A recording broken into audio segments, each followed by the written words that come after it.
Hola, ¿qué tal? Esto es lo que escribí esta semana para el comentario del día. Usted no encarna nada ni a nadie. No porque muchos te apoyen y te digan a todo que sí, significa que estás en lo correcto. Puede ser que los demás sean aún más ignorantes. El gran McCraft. Permítame hacer una pregunta de inicio. ¿Cuáles cree que sean las consecuencias del famoso comunicado de los senadores de la bancada de Morena?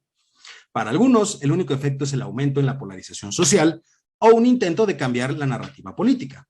Pero para otros, implica la profundización del problema político-económico en el que nos encontramos.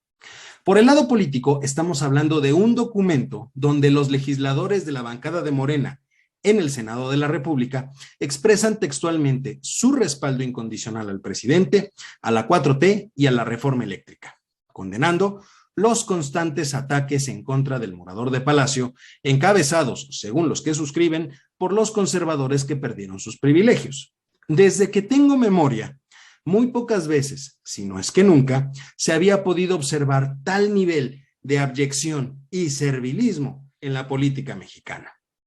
Declarar de inicio que el presidente Andrés Manuel López Obrador encarna a la nación, a la patria y al pueblo es la cúspide de ese servilismo.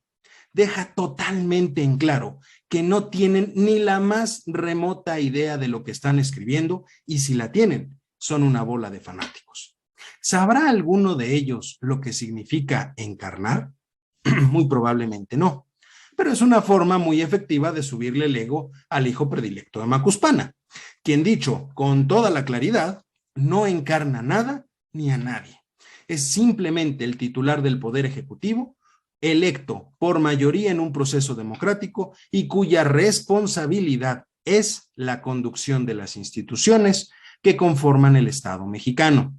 Si existe alguien que piense lo contrario, o incluso si el propio tabasqueño piensa que lo descrito en ese comunicado es verdad, entonces tenemos un severo problema de egolatría que raya en la locura.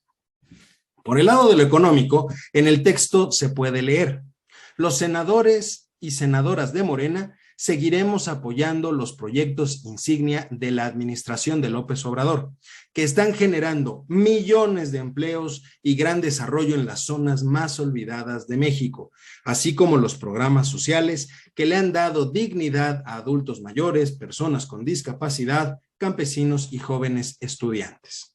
A ver, a la fecha, no existe uno solo de los proyectos insignia de la actual administración que pueda considerarse como un motor de desarrollo. Han sido severamente cuestionados y observados por el aumento en los costos, irregularidades en la adjudicación de contratos y falta de sustento, como es el caso del aeropuerto de Santa Lucía y el Tren Maya. Asimismo, si bien es cierto que han generado empleos, son temporales.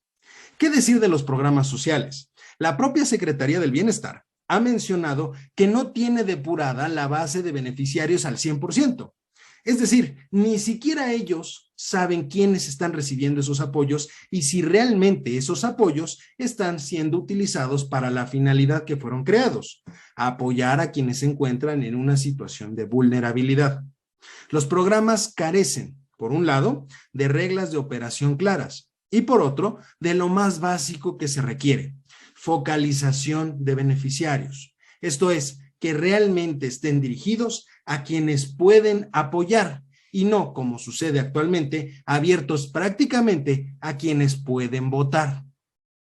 Finalmente, me gustaría dejar clara una situación. El inicio de la ecuación económica más sencilla es la inversión.